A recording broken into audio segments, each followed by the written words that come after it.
ఇది బెండకాయ ఉల్లిపాయ కారం అండి. ఈ ఉల్లిపాయ కారంకి పొద్దున చూపించిన రెసిపీ కానీ బీరకాయ కూరకి ఉల్లికారం, కాకరకాయ ఉల్లికారం ప్రీవియస్ వీడియోస్లో చూపించాను. సేమ్ అలాగే అండి ఇది కూడా. ఇందులో ఒక యూస్ఫుల్ టిప్ ఏంటంటే, మనం పచ్చిగా అన్నీ నూరుకొని తర్వాత పాన్ మీద వేసి వేపుకోవడం కన్నా ఇలా ముందుగానే వేపుకొని మసాలా తయారు చేసుకుంటే టేస్ట్ చాలా డిఫరెంట్గా ఉంటుందండి. ఎక్కడ కూడా పచ్చి వాసన రాదనమాట. అయితే దీనికి నేను 2 ఉల్లిపాయలు తీసుకున్నాను, 2 పచ్చిమిర్చి, 2 ఎండుమిర్చి, కొద్దిగా కరివేపాకు, కొద్దిగా ధనియాల పొడి, ధనియా పత్తా అదే అండి, కొత్తిమీర కొద్దిగా తీసుకున్నాను. ఎండుమిర్చి ఎప్పుడు వెల్లుల్లిపాయ కాంబినేషన్తో మసాలా చాలా టేస్టీగా ఉంటుందండి. ఇది ఇంకొకటి ఏంటంటే, పావు చెంచా పసుపు, పావు చెంచా ఉప్పు, పావు చెంచా కారము, పావు చెంచా ధనియాల పొడి, పావు చెంచా గరం మసాలా అన్నీ కూడా పావు చెంచా తీసుకోవాలండి. కొద్దిగా మెంతులు, ఆవాలు కూడా ఒక్కొక్కటి పావు చెంచా తీసుకున్నానండి. అన్నీ కలిపి వేపుకోవాలి. పచ్చి వాసన పోకపోతే ఉల్లిపాయ మధ్యలో స్మెల్ వస్తుంది, టేస్టీగా ఉండదండి, పచ్చిగా ఉంటుంది.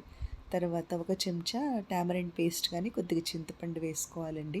ముఖ్యంగా పల్లీలు కనుక పచ్చివాసన వస్తే కూర అంతా స్మెల్ అసలు టేస్ట్ బాగోదండి పల్లీలతో.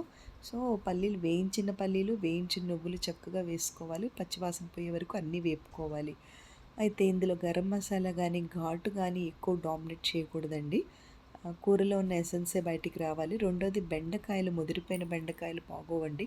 అది వేరే రెసిపీస్కి మనం వాడుకోవచ్చు. లేతగా ఉన్న బెండకాయలు, ఫ్రెష్గా ఉన్న వెజిటబుల్స్ అయితే కూర చాలా టేస్టీగా వస్తుందండి.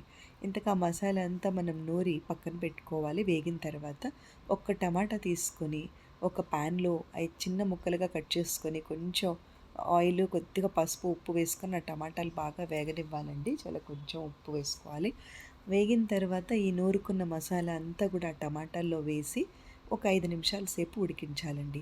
ఈ లోపల మనం ఒక వేరే ప్యాన్ తీసుకొని పొడవుగా ఘాటు పెట్టుకోవాలండి. గుత్తి వంకాయకి పెడతాం కదా, కట్ చేసినట్టుగా అలాగ చూపించాను చూడండి. బెండకాయలు అట్లా 4 భాగాలుగా చీల్చడం వల్ల లోపలంతా నీట్గా ఉడుకుతుందండి, పెద్దగా ఉన్నప్పటికీ కూడా. అవి సపరేట్గా కొంచెం వేపుకోవాలండి. వేపుకోవడం వల్ల ఈ జిగటగా కూర అంతా ఇలా మెత్తబడిపినట్టుగా కాకుండా చక్కగా కొంచెం క్రిస్పీగా బాగా వస్తాయి అన్నమాట.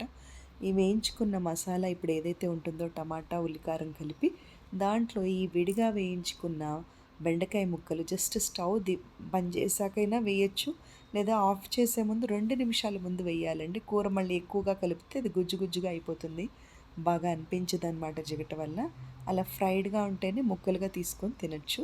ఈ బెండకాయ ఉల్లికారం చాలా టేస్టీగా ఉంటుందండి. ఉల్లికారం వల్ల ఇది మనం మార్నింగ్ కుక్ చేసుకొని మళ్ళీ ఈవినింగ్ టైం లేదు కుకింగ్ అనుకున్నప్పుడు అంతే టేస్టీగా ఉంటుందండి. ఈవినింగ్కి కూడా ఇది బాగుంటుంది.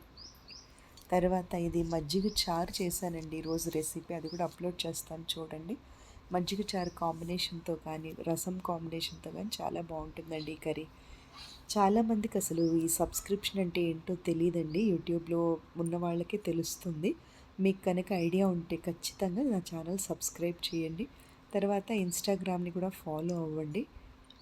నేను ఈ మధ్య యూస్ఫుల్ టిప్స్, న్యూట్రిషన్ వాల్యూస్ కూడా ఇంగ్లీష్లో కూడా పెడుతున్నాను చూడండి.